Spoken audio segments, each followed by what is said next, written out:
Good morning. Wow, what a great crowd this morning. So much energy. I am very, very excited to be back after a couple of weeks out of the pulpit. I'd like to welcome you to the Unitarian Universalist Congregation of Greater Naples.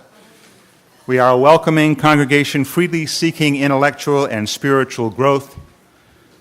We strive to create a larger community of peace, justice, and love. Each of us here is encouraged to grow at our own pace, in the company of other people. We invite everyone, especially those of you who are here for the first time, to join us for refreshments afterwards on the patio and behind those glass doors. If you are new to us, if you're here for the first time, I invite you to look on the back of your order of service. There's some information there about our denomination and about our church and about the possibility of finding out more. I will, actually right now, I'll invite our co-chairs of our membership committee, Bob Bollinger and Bobby Berglund, to stand up just for a second to identify yourselves. If you have questions about membership or about anything about the church, you can ask them or me, and we'll be happy to respond. There's a lot going on, as you can see, in the congregation this week. If you look at your Sunday news, I'm going to mention a few things. You know that I'm not excited about announcements on Sunday morning, but there is so much going on here this week. In a minute, I'll invite up members of the 2020 task force, but know that this afternoon after the service, you can be bidding on home-hosted parties. This is a big fundraiser for the congregation, very important fundraiser for the congregation, so I urge you to go out and look and see what's available. There's sign-ups for the new photo directory, and please, if you haven't signed up yet, please do. I can't tell you how valuable the photo directory is to a new person in the congregation. I get to see faces, I get to put faces to names, and it's really very valuable. Next week, we have an intergenerational service on Martin Luther King Day weekend, and then, of course, we urge you all, every single one of you, to join us for the Martin Luther Day parade in downtown Naples. We'll walk together as a congregation and show this community how together we are and how much we feel the import of this weekend and of the message that Martin Luther King left with us. This afternoon, as you might have read in my email from Friday, I'm going to be participating in an NAACP event at the Macedonia Missionary Baptist Church in downtown Naples. This is an installation of the NAACP leadership. It's a service, and I have been challenged to do the prayer in the Baptist church, so this is going to be really interesting.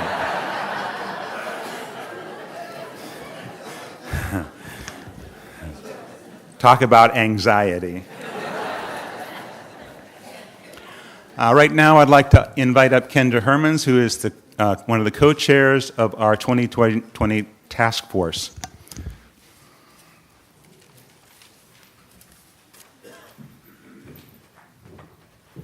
Good morning.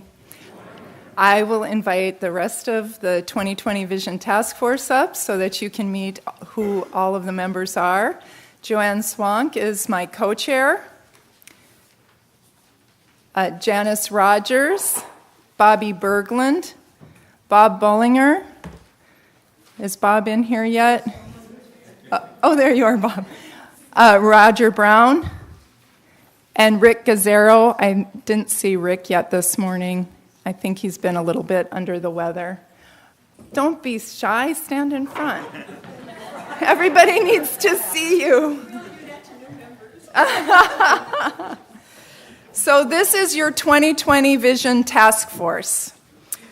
We are eager, enthusiastic, and ready to work hard, consolidating your ideas, your hopes, your dreams for our congregation into a vision that will guide the goals that this congregation sets and works on together over the next 5 years. That vision can only be as great as the ideas you give us. So you have a job at hand as well. If you have ideas to share today, please fill them in on our easel pads out in front of the foyer outside. In the blue announcements, it says they're going to be along the memorial wall adjacent the coffee patio, but we've had to make a last-minute change due to the large number of things going on. The bidding and photo sign-ups and everything like that will be on the coffee patio today. So our easels are out front, and there's a few posted in the RE wing and other places around the church. But if you have ideas today, please fill up those pads. But I also ask you to commit yourself this week to think about and contemplate your vision for our church, our congregation, 5 years from now. In 2020, what would you want to see when you walk into church on Sunday morning? What would you want to hear on Sunday morning as well as throughout the week? What do you want to be doing here on campus as well as outside in the broader community? Commit yourself to contemplating these questions this week and bring your answers back to us, either by writing them on the easel pads that are going to be posted every Sunday around church throughout this month. Come to the group feedback sessions that are going to be scheduled in February, and you'll see those announcements made in the newsletter. Or give any of these people a call, an email, a letter, however you feel most comfortable providing that feedback. So be imaginative, be futuristic. How can we be our best 5 years from now, fulfilling our mission and our UU principles? Thanks.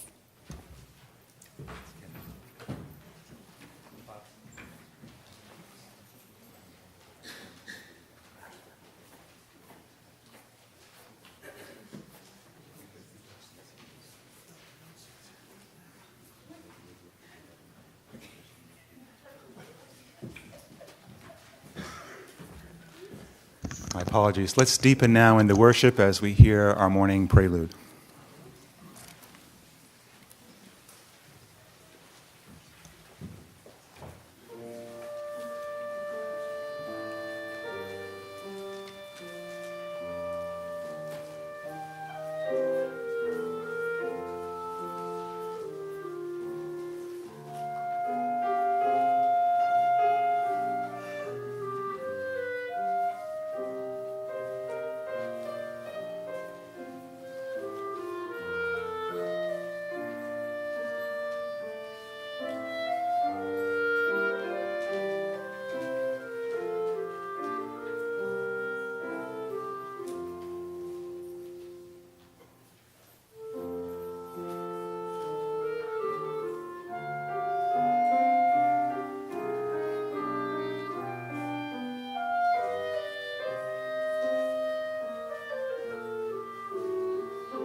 I'd like to start the service this morning by asking people to tell me why they come to church.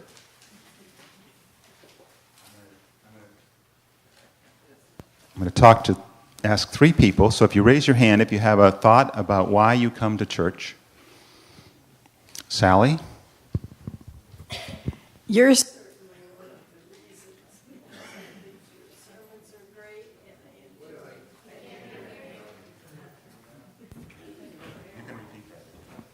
You don't want anyone to miss it.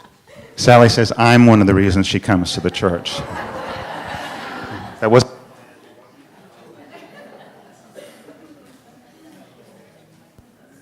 That wasn't a plant, no. Thank you. Anyone else?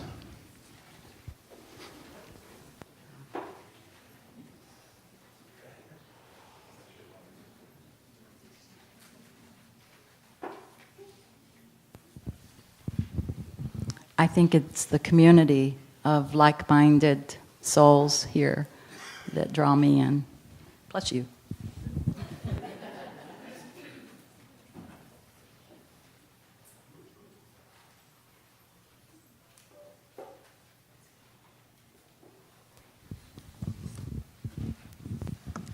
I'm very fortunate to have some of my children living in Naples, so they're my family.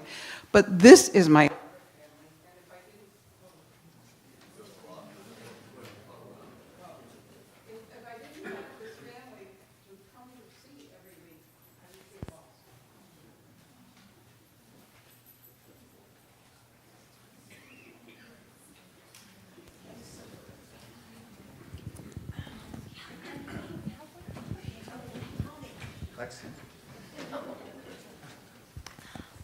I come to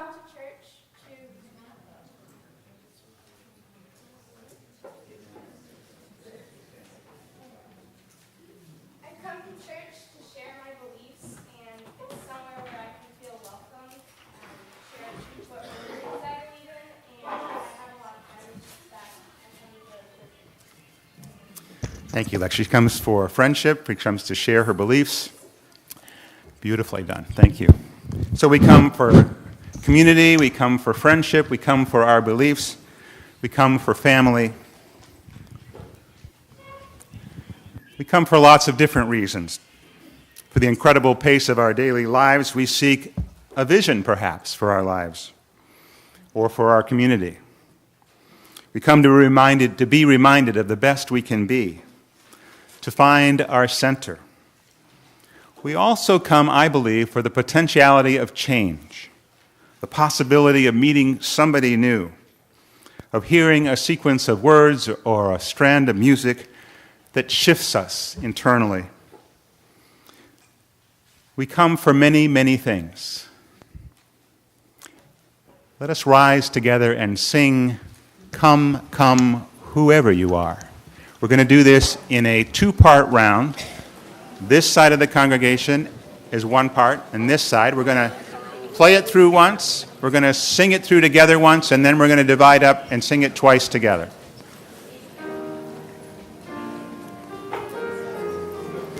I will lead you. Never fear. All together.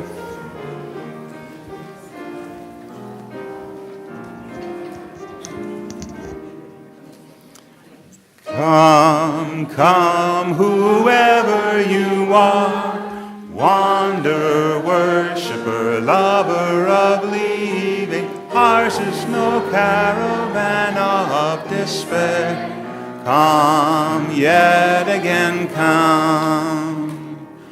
Come, come, whoever you are, come, come, whoever you are, wanderer, worshiper, lover of sleeping, ours is no caravan of despair.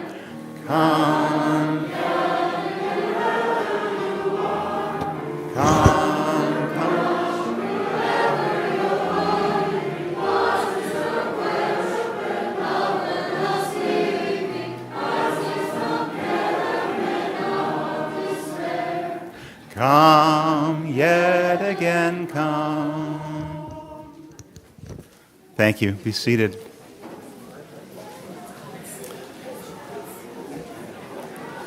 I realize I'm the beneficiary of that. I get to hear all that working together. It's really fabulous. We light our chalice this morning, symbol of our faith for truth sought through a questioning heart and an attentive mind, and for love pursued through obstacles inside and outside our own human heart. let this be the place where truth and love merge. Please join us in the chalice lighting response in your order of service. O flame of our faith, open our hearts and fill our bodies and souls with spite.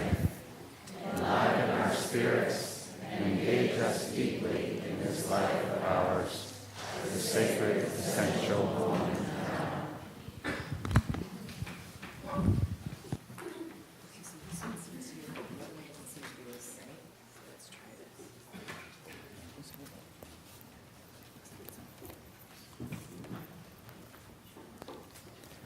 Technology. So any children would like to come forward who aren't already forward? I've got a couple up here. Please do so.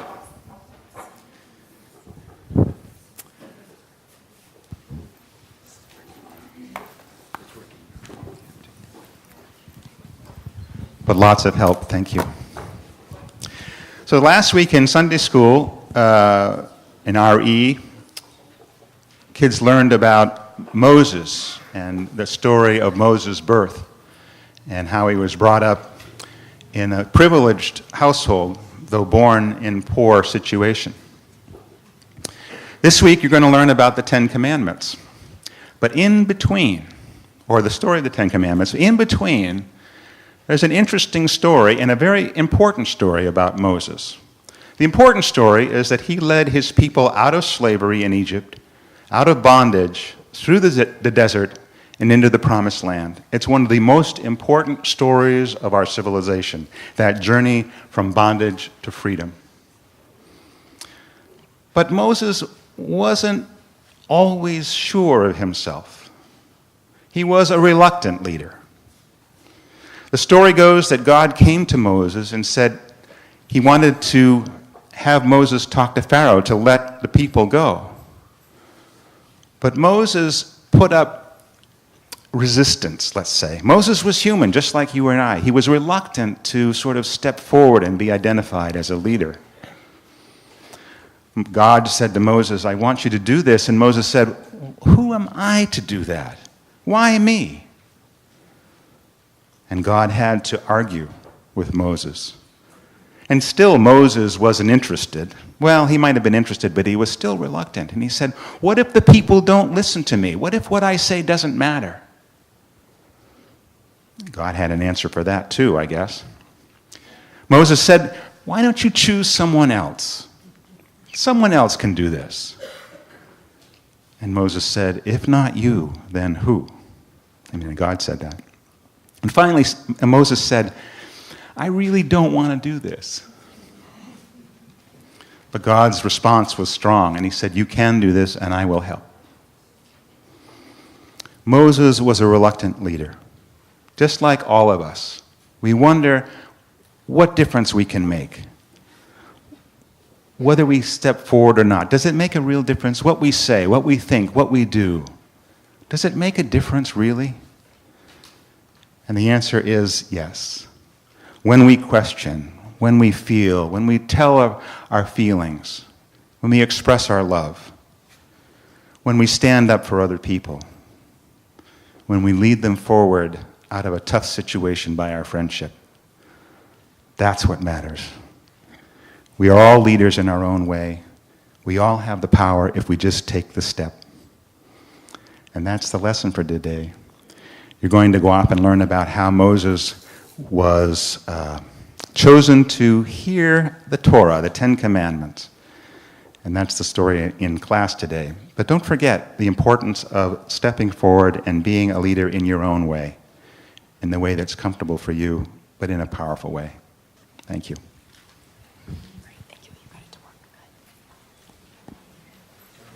Let's sing the children out.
So much energy.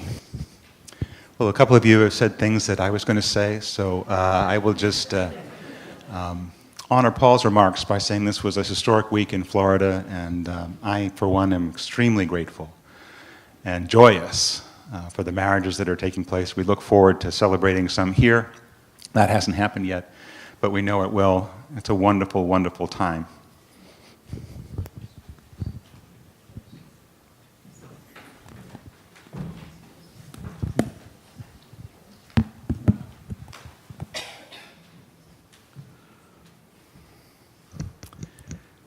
Let's continue to deepen together after sharing our joys and sorrows by singing Spirit of Life, followed by words of meditation.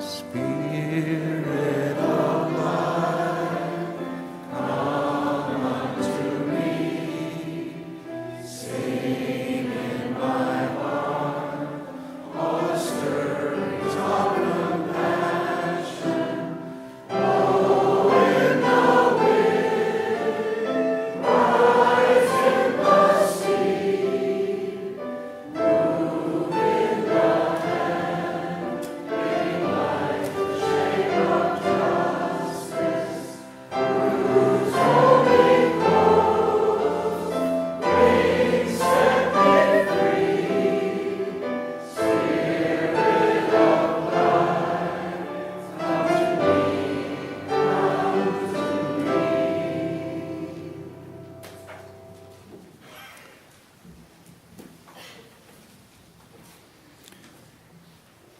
Spirit of life. The events of this past week in France have once again made us pause and wonder at the brokenness of our world.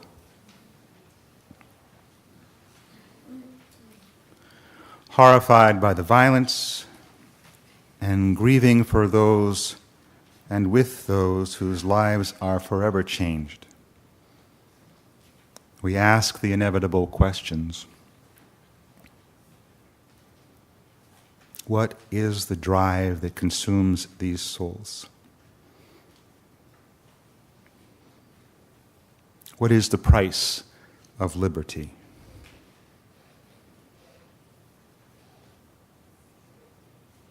How well will we as individuals balance our fear and our anger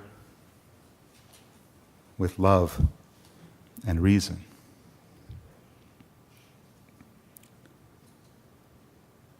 What does our faith call us to do?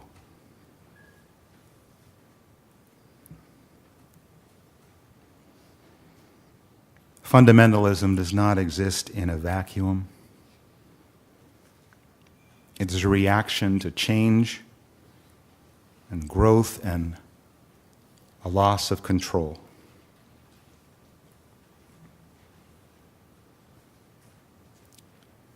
We are, each of us, a part of a larger system, a network of mutuality that creates a global climate.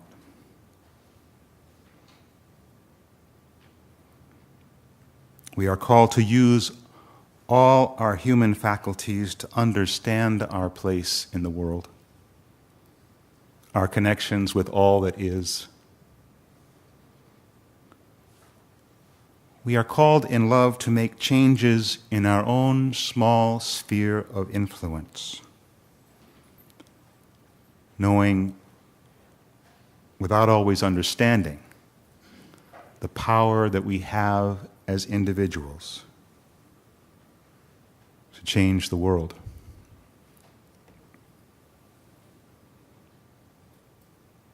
Let's think on that in a moment of silence and a musical meditation.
Responsive reading this morning is 655.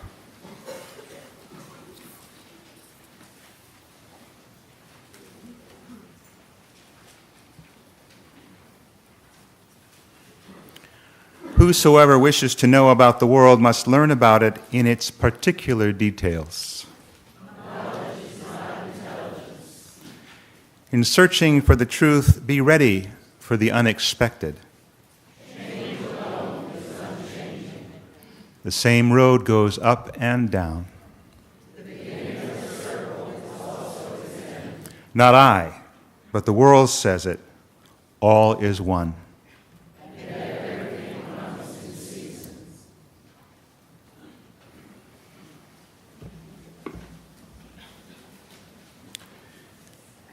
We have just come through the season of giving. And of course, our stewardship campaign here in the congregation is underway. But each Sunday we have the opportunity to lift ourselves above all that and recognize in this moment the gifts that this congregation brings to us as individuals and as a whole. So for the ongoing mission of this congregation, I urge you to contribute generously this morning's offering.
This morning's second reading comes to us from Victoria Safford, one of our great Unitarian Universalist ministers in Minnesota and a wonderful writer.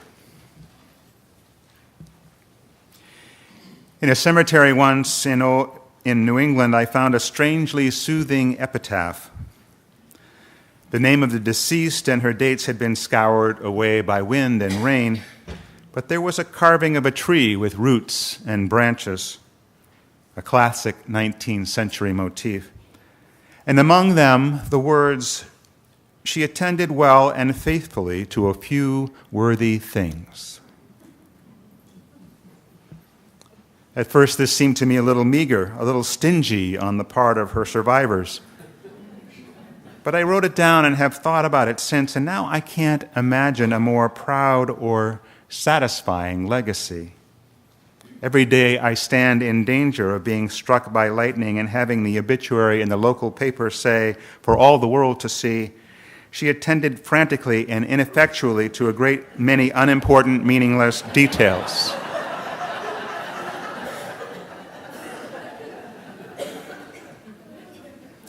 How do you want your obituary to read?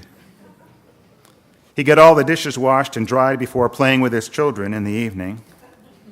She balanced her checkbook with meticulous precision and never missed a day of work. Missed a lot of sunsets, missed a lot of love, missed a lot of risk, missed a lot, but her money was in order.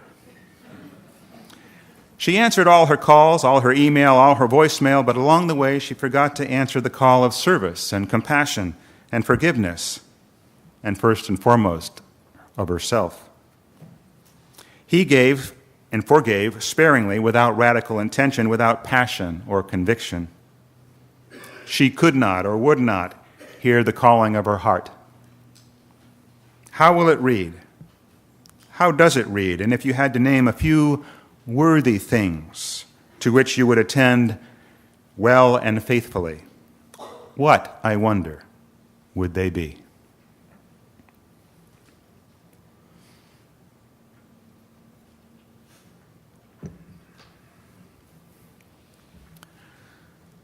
Folk singer Bob Franke wrote a song he named "For Real" back in 1983. And the chorus goes like this: "There's a hole in the middle of the prettiest life, so the lawyers and the prophets say. Not your father, nor your mother, nor your love is going to ever make it go away. And there's too much darkness in an endless night to be afraid of the way we feel. Let's be kind to each other, not forever, but for real." When I first heard the song so many years ago, it made me stop and take a breath. Yes, I said to myself, I know. I know, or rather I feel, what he's singing about. The more I listened to the words, the more I searched inside, trying to find the edges of my inner hole, the darkness inside that would sometimes pull me in. And I came to realize that there were many such places. The holes left by loved ones in my family who had passed away. The holes left by broken relationships that haven't or can never be mended. The holes left by paths untaken when a choice needed to be made. These are holes that are common to all of us, ones that never fully go away. They are simply part of the human condition. We can rant and rail, but ultimately, we have to come to terms one way or another with the loss, with the missing parts, with the what-ifs. But I found other holes. The fear of failure that fuels my tendency to procrastinate. The anxiety I feel in social situations where I might be expected to actually hold up my end of a conversation. These holes are old friends, and they go deep, dug not only from the pain of each individual experience, but also by the overall sense of disappointment that I haven't lived up to even my own expectations. Do you suffer from holes like these? Do you find that there are things that keep you from being the person that you want to be? Don't worry, I'm not coming back out with the microphone.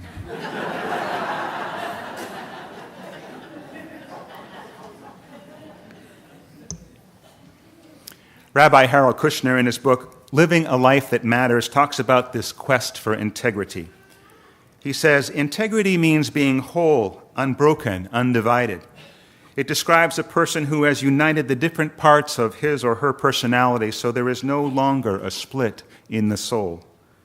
When your soul is divided, he writes, part of you wants to do one thing while part of you wants to do something else. Do you tell the prospective buyer of your home about the plumbing problem, or do you wait and see if the subject ever comes up? Do you spend your money on a grand vacation, or do you settle for something more modest and give what's left over to charity? Do you resist temptation, or do you give in? Very, very few of us are fully integrated. Most of us deal with these inner holes, these misaligned parts, and we struggle with pulling them back together again. They keep us from working fully from the center of our being. Alan Wheelis, in his book, How People Change, says that this is a part of being human, and that we differ from one another only in the more or the less. As in any continuum, there are folks on either end of the spectrum, a few tranquil ones with little inner conflict suffer less, while some on the other extreme are stretched to despair.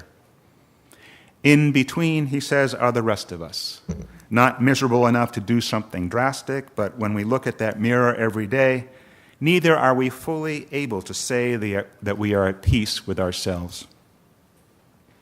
Of course, we want to believe that these are the kinds of holes that can be filled in. We want to believe in the possibility of change. I do believe in the possibility of change.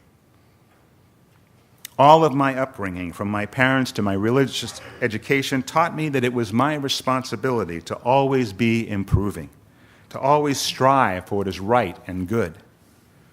Each week in the Unitarian Church in which I grew up, we'd recite this affirmation, penned in the age before our religious language became more gender inclusive. We believe in God. We believe in the brotherhood of man and the leadership of Jesus. We believe in salvation by character and faith. And we believe in the unlimited possibilities that are the birthright of every human soul. Thus, for me, the disposition of my soul, whether I believe in a God in heaven or simply in the possibility of an evolution towards a better world here on earth, rests in my own hands, in my own acts and deeds. And it seems imperative that I strive to fulfill those unlimited possibilities, both in the world and in the moral sphere. So when I struggle with the things that hold me back, that keep me from fulfilling whatever vision I have of being a healthy, integrated human being, some degree of guilt gets mixed in to the growing burden. I do believe in change. I think we all do. But I know from long personal experience how difficult deep human change can be. Why is it so hard? We are shaped to some degree by our nature and our nurture.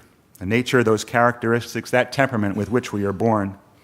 I assume there's still some extreme behaviorists out there that believe we come into this world with a blank slate.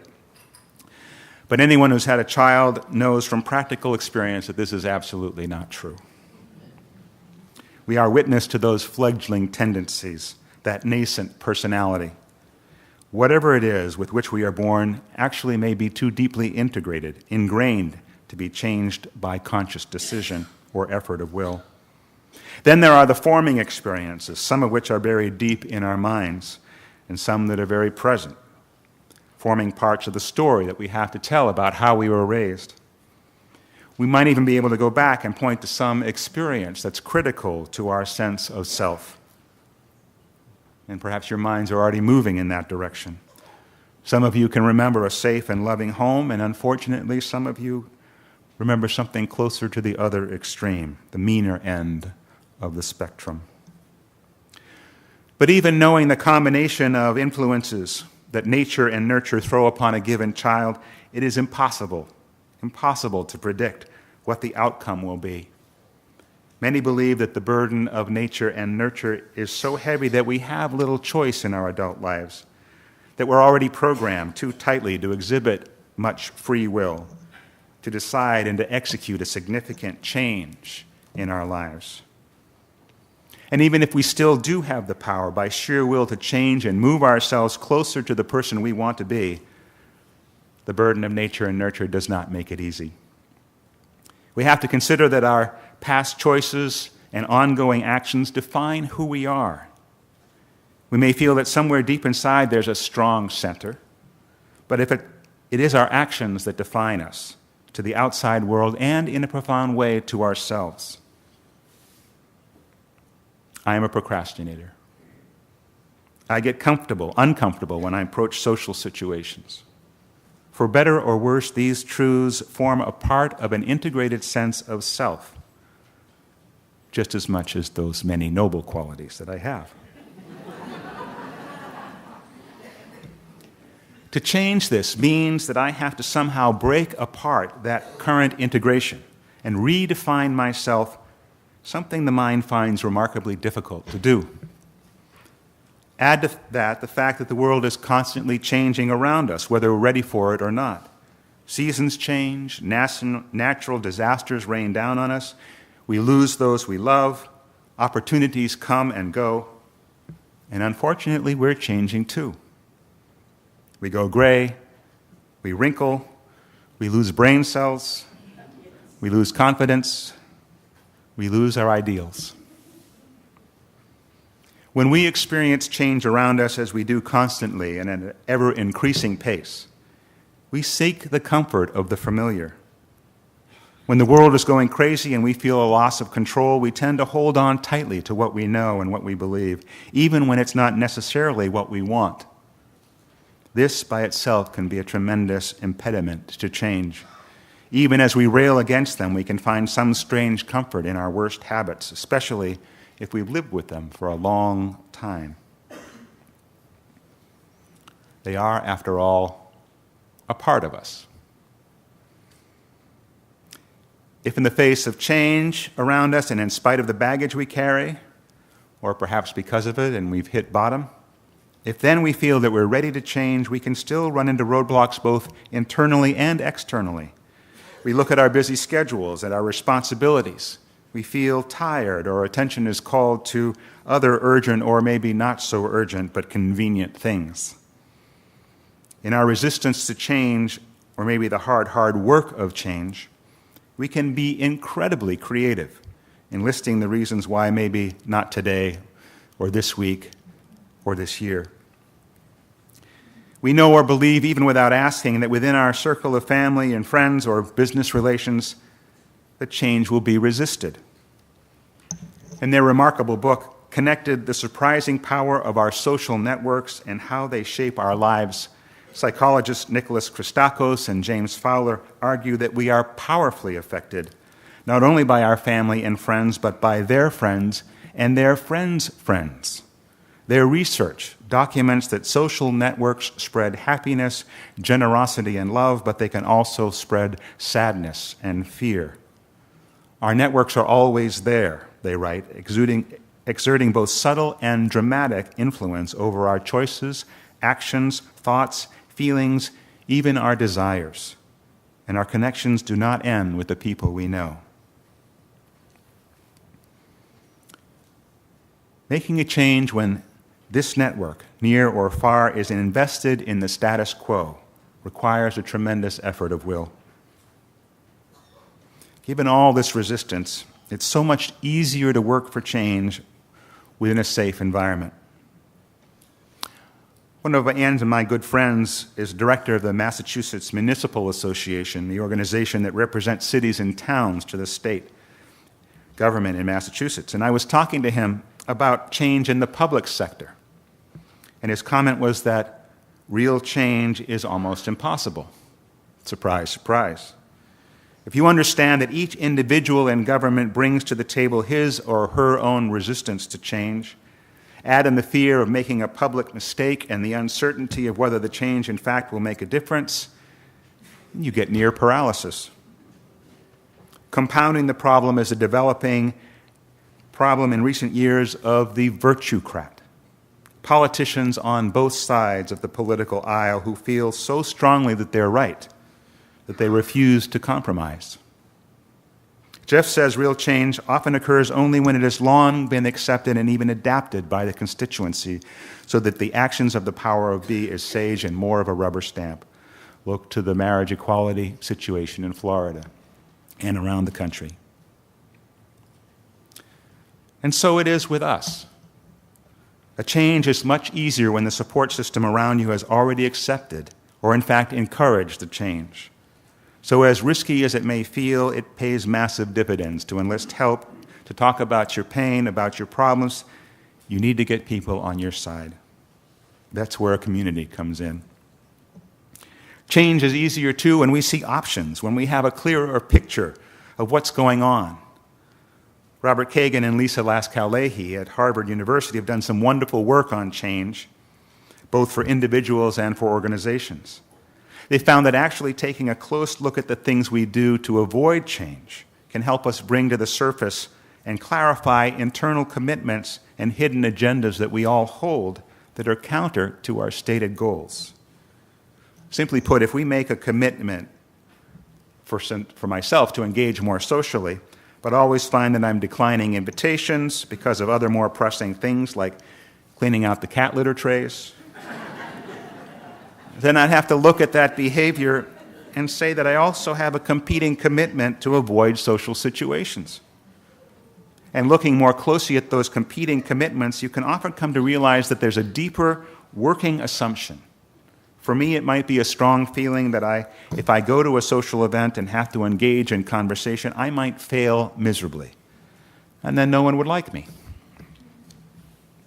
As silly as it may seem. But if you look at that assumption and see the silliness in it, and begin to make positive, small steps towards proving that assumption wrong, that's where things begin to change.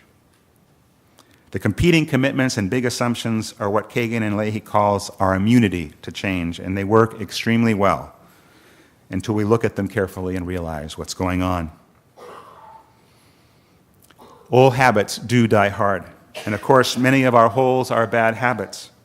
We must believe, therefore, that the potential for change exists, that we can create a space between the past and the future, and build there a vision of what might be. We can create a space between the past and the future, and build there a vision of what might be. We must be strong enough to shed the burdens of bad experience. We must find calm enough to quiet the whirl of a constant changing world. We must understand the force that our social networks are making on our minds and our outlooks. And we must be open enough to making small, flexible steps in a new direction. We come to church open to all these things. This place, this sometimes noisy, sometimes quiet place, is open to your potential, holding in love both the person you were when you came through the door this morning and also the new you that will depart.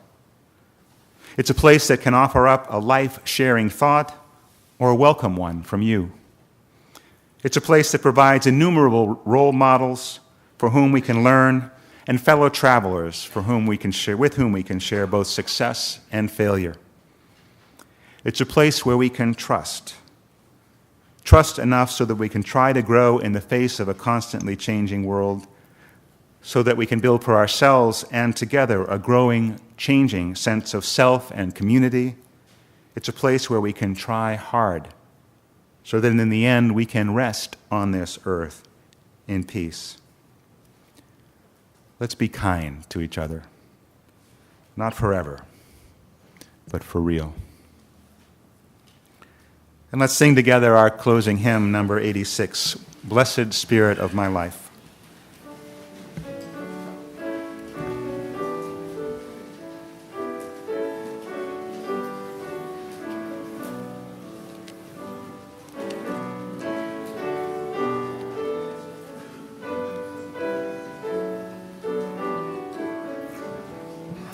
Please rise as you're willing or able.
How do you want your obituary to read? I'm not ready to have mine set in stone. He procrastinated on many things and thus didn't live up to his potential. We may not come into this world with a clean slate, but the slate that marks our departure has yet to be etched. What will you have it say? Please be seated for the postlude.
Go out into the world in peace. Have courage.